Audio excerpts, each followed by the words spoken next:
고린도 후서 6장 1절과 2절 말씀입니다.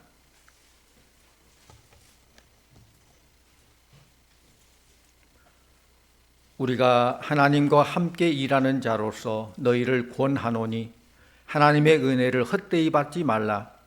이르시되 내가 은혜 베풀 때에 너에게 듣고 구원의 날에 너를 도왔다 하셨으니 보라 지금은 은혜 받을 만한 때요 보라 지금은 구원의 날도다. 아멘. 이 시간 박순아 권사님 하나님께 찬양으로 영광 올려드리겠습니다.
감사합니다.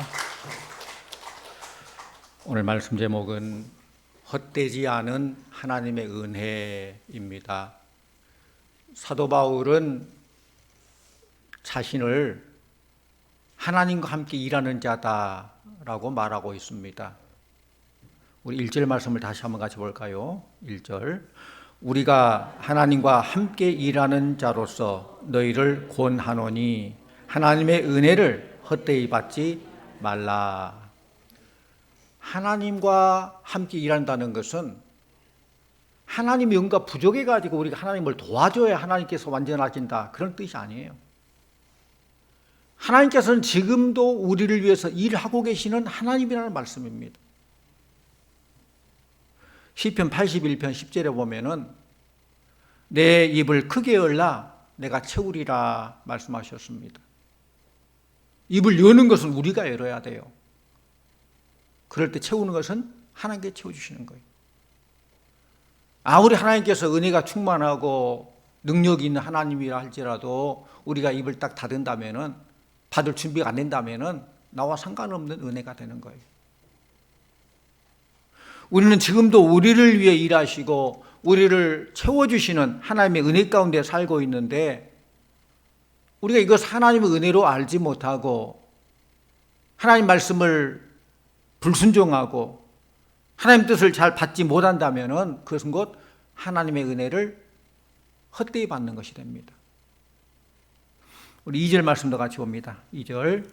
이르시되 내가 은혜 베풀 때에 내게 듣고 구원의 날에 너를 도왔다 하셨으니 보라 지금은 은혜 받을 만한 때요 보라 지금은 구원의 날로다. 아멘. 우리가 사는 지금 이 시대야말로 은혜 받을 만한 때요 구원의 날이다 라고 했습니다. 모든 게 기회가 있습니다.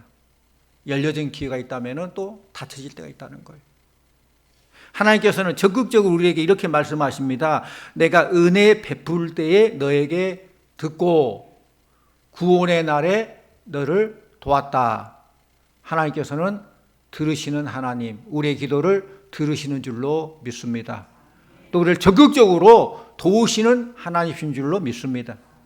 아무리 하늘에서 소나기가 쏟아진다 할지라도 장독 뚜껑을 딱 덮어놓으면 소나기를 받을 수가 없어요.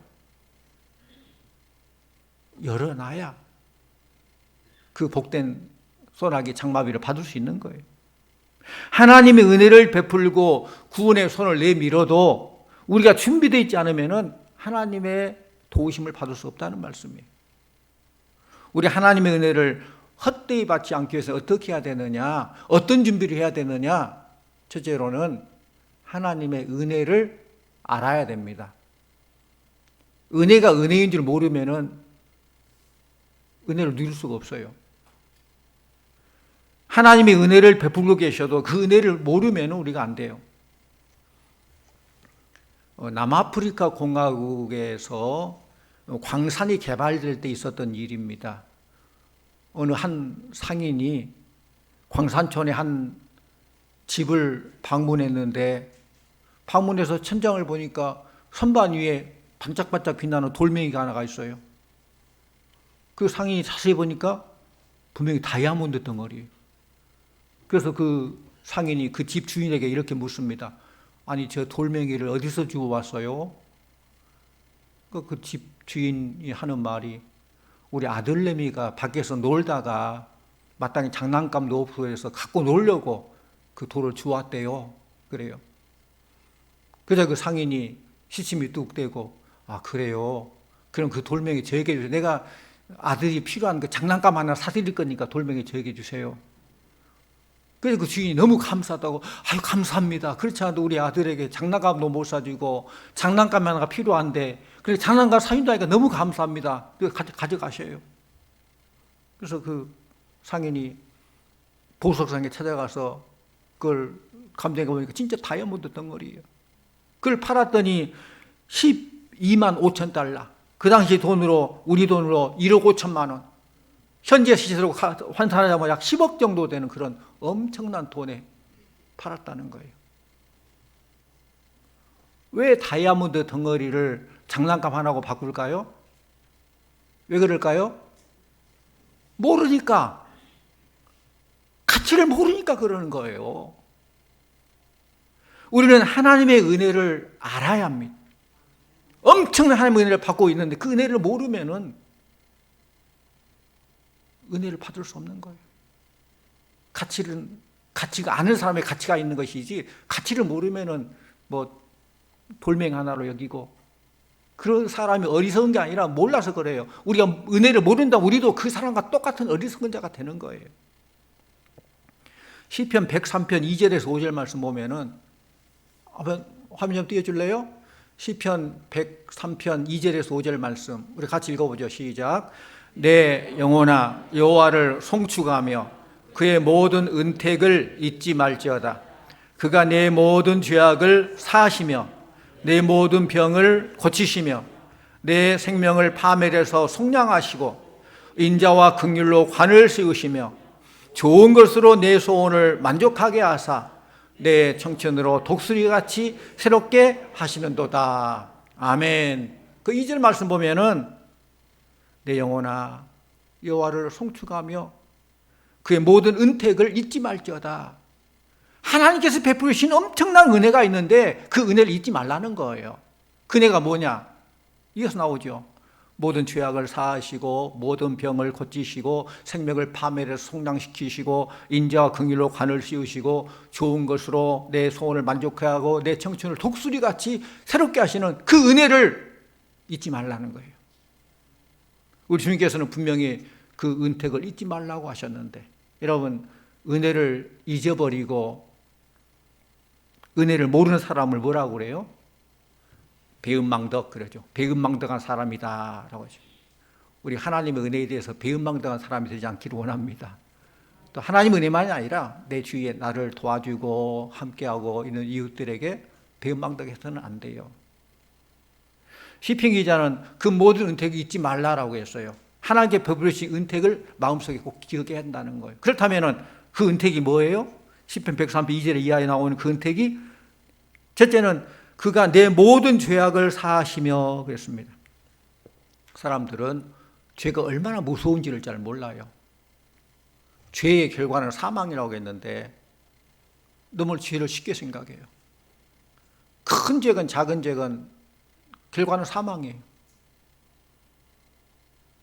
아담과 하와가 하나님 말씀을 거역하고 죄를 짓자 그들은 에덴 동산에서 쫓겨났어요.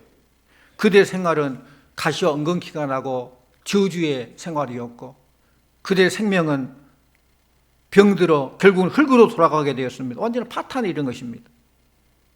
죄는 우리를 죽이고 파멸시키는 마귀의 도구입니다. 죄는 하나님과 인간을 갈라놓고 인간을 마귀의 종이 되게 하여서 영원히 지옥의 심판을 받게 하는 것입니다. 그러므로 죄가 얼마나 무서운지를 알아야 돼요. 인간은 죄 가운데 태어났고 살면서 죄를 먹고 마시고 죄의 노예가 돼 삶으로 아무리 선한 행위를 하려고 해도 그 선한 행위로 인해서 죄를 없애할 수 없는 거예요.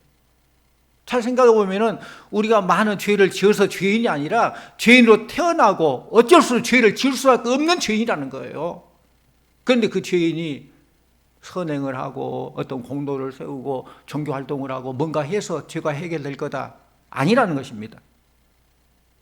우리의 모든 죄는 예수님께서 십자가에 못 박혀 몸을 찢고 피를 흘려 죽으심으로 우리의 모든 죄를 우리의 모든 죽음의 문제를 해결해 주신 줄로 믿습니다.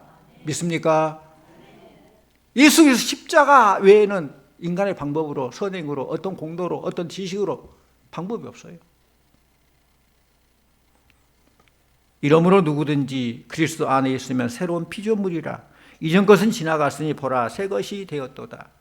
옛 죄인인 나는 그리스도 안에서 죽고 장사되고 부활해서 새 것이 되어야 구원받을 수 있는 것이지 새 것이 되지 않고는 구원과 상관없는 자가 된다는 거예요.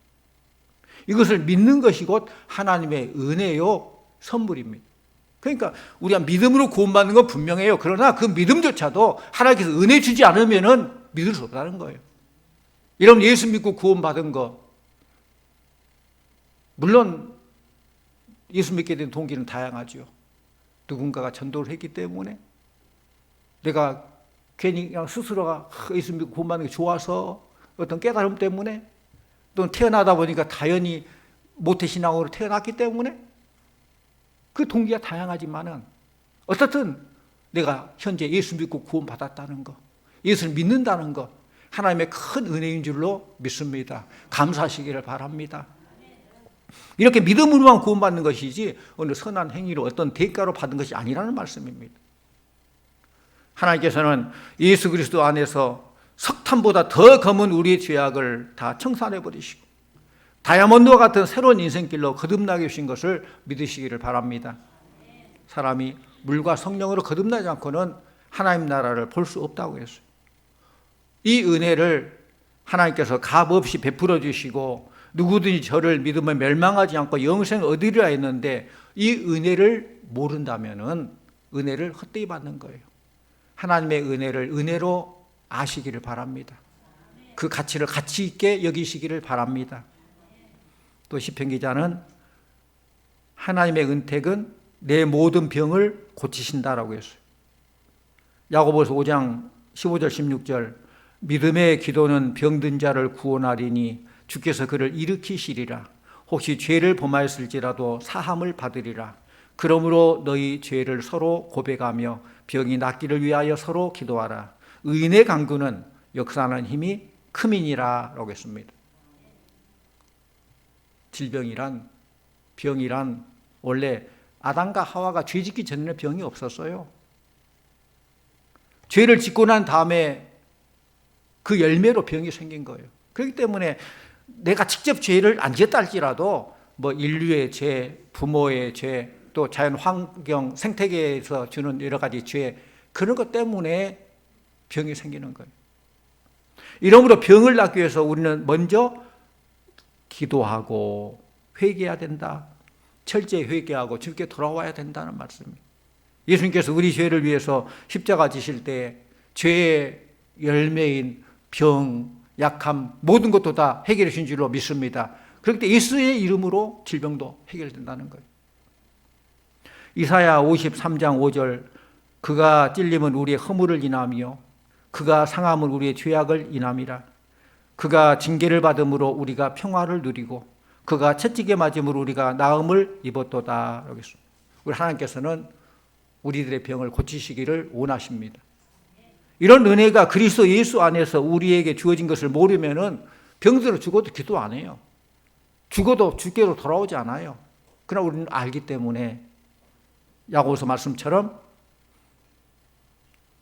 서로 죄를 고백하고 낫기를 위해 서로 기도하라. 의인의 강구는 역사하는 힘이 크민이라고 했어요. 또 시편 기자는 하나님의 은혜가 뭐냐? 내 생명을 파멸해서 속량하시고 그랬어요. 파멸해서 속량한다, 이 말은 구원시켜준다는 것이죠. 파멸이라는 것은 지옥에 떨어진다는 그런 말이에요. 예수 그리스도께서 죽었다가 부활하심으로 말미암아 사망과 음부의 모든 권세를 이기셨습니다. 그 모든 걸 해결하셨습니다. 요한계시록 1장 18절 말씀 보면 주님께서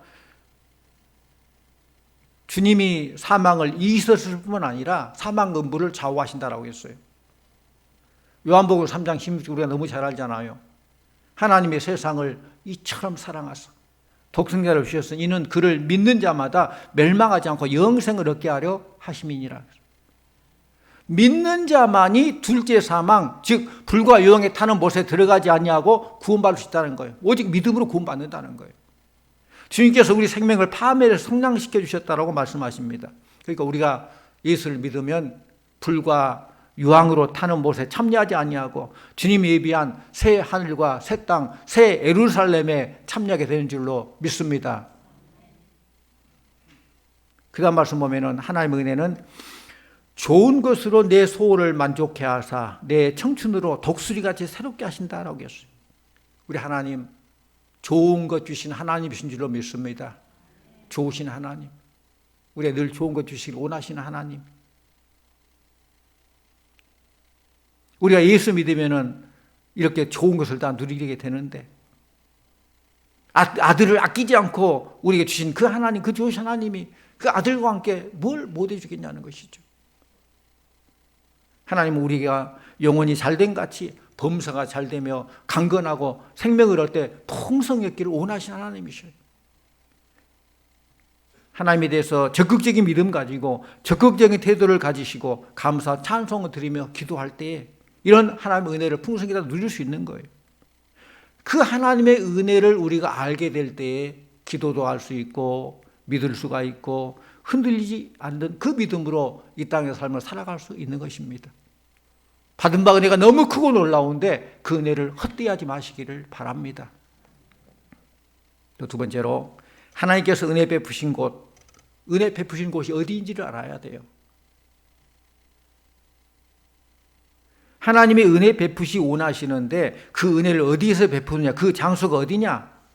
그 은혜 베푸시는 곳이 곧 교회인 줄로 믿습니다. 물론 은혜야 어디서든 뭐 교회 밖이고 어디 있든 뭐 은혜를 받아 누리지만, 그러나 하나님께서 말씀하신 은혜의 통로가, 축복의 통로가 곧 교회라는 말씀입니다. 우리는 교회를 통해서 은혜를 받을 수 있어요. 요한복음 15장 5절 말씀 보면은 나는 포도나무요 너희는 가지니 저가 내 안에 내가 저 안에 있으면 이 사람은 과실을 많이 맺나니 나를 떠나서는 너희가 아무것도 할 수 없습니다. 예수님께서 당신이 포도나무라고 했어요. 나는 포도나무고 너희는 가지다. 가지가 포도나무에서 떨어져 나가면은 곧 죽음이다. 나 함께 할 때 충분한 자연물을 빨아들이고 풍성한 열매, 탐선 열매 맺을 수 있다는 것이죠. 교회가 곧 예수님의 몸이에요. 그렇기 때문에 교회가 곧 예수님 포도나무예요. 포도나무인 교회 안에 들어와야 교회 안에서 열매를 맺게 되고 풍성함을 누리게 되는 것이라는 것이죠. 포도나무가 교회인데 교회에 소속되지 아니하고 은혜를 받을 수 있다? 그건 아니라는 거예요.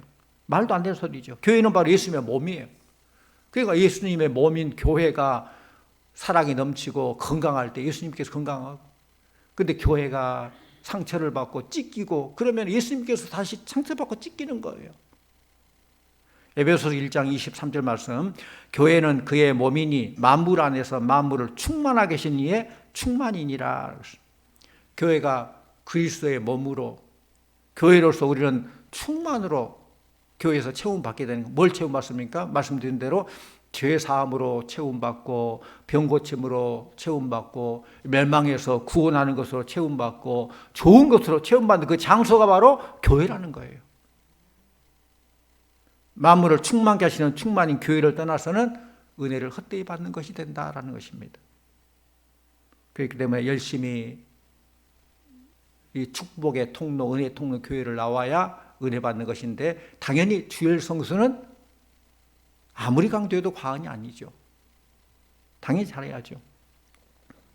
안식일과 주일이 다른 점은, 안식일은 유대인의 성일로 지키는 것인데 주일은 예수 믿는 우리들이 지키는 안식일이고 주일이죠.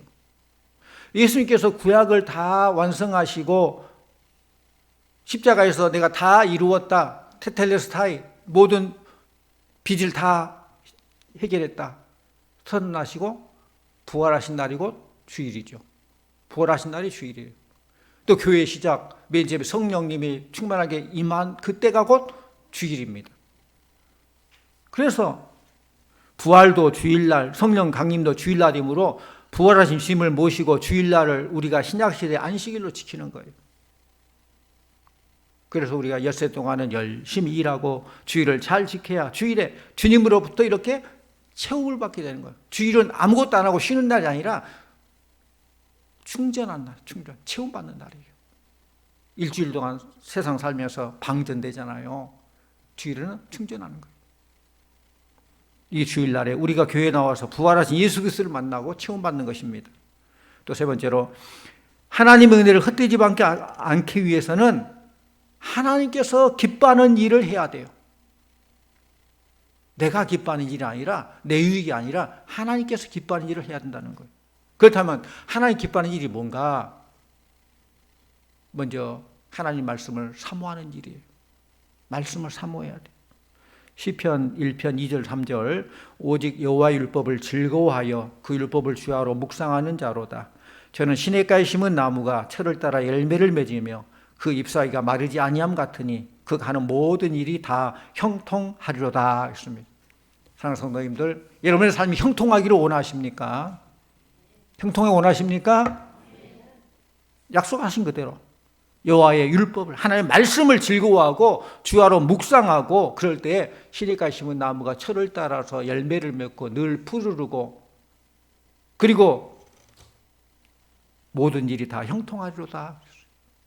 우리 형통을 쫓아가면은 영적인 것도 잃어버리고 세상적인 것도 잃어버리는데, 말씀 위에 든든히 서서 말씀대로 믿고 말씀 순종해 나아가게 될 때 하나님께서는 이 모든 걸 주신다는 거예요. 여호수아 1장 7절 8절도 마찬가지입니다. 너는 마음을 강하게 하고 극히 담대히 하여 나의 종 모세가 내게 명한 율법을 다 지켜 행하고 좌로나 우로나 치우치지 말라. 그리하면 어디로 가든지 형통하리니 이 율법책을 내 입에서 떠나지 말게 하며 주야로 그것을 묵상하여 그 가운데 기록한 대로 다 지켜 행하라. 그리하면 내 길이 평탄하게 될 것이라 내가 형통하리라. 아멘. 하나님 말씀을 사모하고 말씀을 묵상하고 좌로나 우로나 치우치지 않고 그 말씀대로 순종해 나아갈 때 시냇가에 심은 나무가 열매를 맺고 가는 곳마다 풍성한 것처럼, 또 여호수아의 말씀처럼 어디로 가든지 형통하리니 내 길이 평탄하게 될 것이라 내가 형통하리라 약속하셨습니다. 그 말씀을 늘 사모하는 것, 이것이 곧 하나님께서 기뻐하는 일이에요. 이러므로 하나님 말씀을 사모하고 말씀을 읽고 듣고 묵상하고 실천하는 것이 하나님의 은혜를 헛되이 하지 않는 것입니다. 또 두 번째로 하나님 기뻐하는 건 뭔가? 성령 충만한 거예요. 성령 열매를 맺는 것입니다. 가을 되면 산천초목이 다 제 역할을 하잖아요. 열매를 맺고 오곡백과가 무르익고 아름다운 단풍이 들고, 그래서 주인을 기쁘게 하고, 우리도 마찬가지. 하나님께서 우리를 살펴보시고 기대하는 것이 있다는 거예요. 우리도 열매를 맺어야 돼요. 영의 사람들은 성령 열매를 맺어야 돼요. 성령 충만하고 성령 열매를 맺는 삶. 사랑과 희락과 화평과 오래 참음과 자비와 양성과 충성과 온유와 절제 같은 성령의 열매를 맺고, 모든 사람들이 우리를 보고 하나님께 영광 돌리는 그런 삶을 살 때에 하나님께서는 너무나 기뻐하신 거예요. 열매를 보면 그 나무를 알 수 있듯이 우리가 믿는 자로서의 열매를 맺을 때에, 영적인 사람으로서 성령을 풍성할 때 사람들이 우리를 보고 열매를 알고 그렇구나, 이 사람 하나님 믿는 사람이구나, 그런 평을 할 때 하나님께서는 우리를 보고 너무너무 기뻐하신다는 거예요. 또 마지막 세 번째로 하나님 기뻐하는 것은 그리스도의 증인된 삶을 사는 것, 복음을 전파하는 것, 이것을 하나님께서 기뻐하십니다. 마태복음 28장 18절에 20절, 예수께서 나와 말씀하여 이르시되 하늘과 땅의 모든 권세를 내게 주셨으니 그러므로 너희는 가서 모든 민족을 제자로 삼아 아버지와 아들과 성령의 이름으로 세례를 베풀고 내가 너희에게 분부한 모든 것을 가르쳐 지키게 하라. 볼지어다 내가 세상 끝날까지 너희와 항상 함께 있으리라. 아멘. 지금 세상 끝날이 아직 아니죠. 주님이 지금 여러분과 함께 하십니다. 끝날까지 함께 하십니다. 물론 끝날을 함께 합니까? 끝날이 아니라 영원히 저 천국에서 있을 때까지 영원히 하나님 우리가 함께 하시는 줄로 믿습니다. 오늘 이 말씀은 함께 하겠다. 뭘 약속해 줘요? 모든 민족으로 제자 삼고 성령의 이름으로 세례를 베풀고 분반물을 가르쳐 지키게 하라. 염려 마라. 내가 너 함께 하겠다. 그 하나님 주신 그 권능으로 복음을 전파하고 복음의 증인이 되라라는 말씀이에요. 그러니까 이 말씀 보면은 하나님 아버지의 최대 관심사는 천하 만국이 다 복음이 전파되는 것. 이거 하나님 아버지의 마음이에요. 또 성자 예수님의 마음도 십자가 모든 걸 통해서 다 이루었다 말씀하시고, 그 십자가의 복음이 증거되고 모든 사람들이 그 십자가를 믿고 바라보면서 구원받는 것, 이것이 예수님의 마음이에요. 성령님의 뜻도 마찬가지예요. 사도행전 말씀처럼 성령의 권능을 받고 예루살렘과 유대와 사마리아 땅끝까지 이르러 내 복음의 증이 되리라 라고 했어요. 성령 충만하여서 복음이 증거되고 하나님의 교회를 세우는 것, 이것이 곧 성령님의 관심사예요. 답은 분명해요. 성부 하나님, 성자 예수님, 성령 하나님, 이 삼위일체 하나님의 최대 관심사는 영혼을 구원하는 것입니다. 오늘 하나님의 관심사를 모르고 세상의 정치가나 경제가들 또 세상을 이끌어가는 사람들은 하나님 뜻대로 하지 아니하고 육신의 정욕대로 안목의 정욕에 따라서 이생의 자랑에 따라서 세상을 움직여 나가는데 결국 이 모든 것은 다 헛되고 헛된 일이에요. 하나님은 한 영혼이라도 더 많이 구원하기 원하시는 간절한 소원이기 때문에 우리가 그 일을 할 때 하나님은 기뻐하신다는 거예요. 사랑하는 성도님들, 하나님 기뻐하는 일을 우리도 기쁨으로 감당하기를 원합니다. 하나님 싫어하는 것을 우리도 싫어하기를 원합니다. 내가 좋고 싫고가 아니에요. 말씀 중심으로 하나님께 모든 것을 포커스를 맞춰야 돼요. 하나님 기뻐하는 일 기쁨으로 감당하고 싫어하는 것 싫어하고, 그것이 곧 하나님의 DNA를 가지고 있는 우리 하나님의 자녀들의 삶에 마땅한 자세라는 거예요. 우리는 한 영혼이라 더 많이 구원하기 위해서 간절한 소원이 있기 때문에 그 일을 잘 감당해 나가야 돼요. 그 하나님의 뜻이에요. 그래서 늘 말씀 충만하고 성령 충만하고 영혼을 구원하는 교회를 세우는 하나님의 그 일을 우리도 기쁨으로 감당하고 하나님의 은혜를 헛되이 받지 아니하는 우리 모두가 되기를 원합니다. 그릇이 준비되어 있지 않으면 아무리 쏟아이가 쏟아져도 물을 담기지 않은 것처럼 하나님의 은혜가 지금 쏟아지고 하나님의 구원의 손길이 뻗어진다 할지라도 우리의 마음이 하나님의 은혜를 받지 못한다면 그 은혜를 받아들이지 못하고 아무 소용이 없다는 거예요. 사랑하는 성도님들, 우리 모두 하나님 기뻐하는 일을 말씀을 사모하고 성령 충만하고 복음의 증인된 십자가의 증인된 삶을 살기를 원합니다. 하나님의 은혜로 구원의 은총을 입어서 영혼이 잘되고 범사가 잘되고 강건하여서 세상에서 빛의 사명, 소금의 삶을 잘 감당하여 하나님의 기쁨이 되는 하나님의 은혜를 헛되이 받지 아니하는 우리 성도님들, 우리 교회가 되기를 간절히 축원합니다. 기도하십시오. 아버지 하나님 감사합니다. 돌아보면 모든 것이 다 하나님의 은혜입니다. 하나님의 인도하심입니다. 그 은혜를 헛되지 않게 하여 주시옵소서. 은혜를 은혜로 알게 주시옵시고 그 은혜에 부합된 삶을 살게 하여 주시옵소서. 하나님께서 기뻐하는 말씀을 늘 사모하며 말씀을 읽고 듣고 말씀들을 믿고 순종하는 삶을 살기를 원합니다. 성령 충만하여서 성령의 아름다운 열매 맺기를 원합니다. 복음의 증인된 삶을 살기를 원합니다. 하나님 함께해 주시옵시고 구원의 은총 입은 우리 모두가 영혼이 잘된 것처럼 범사에 잘되는 내 길이 형통하리라 형통의 삶을 살아가는 우리 성도들 다 되게 하여 주시옵소서. 예수님 이름으로 기도하옵나이다. 아멘.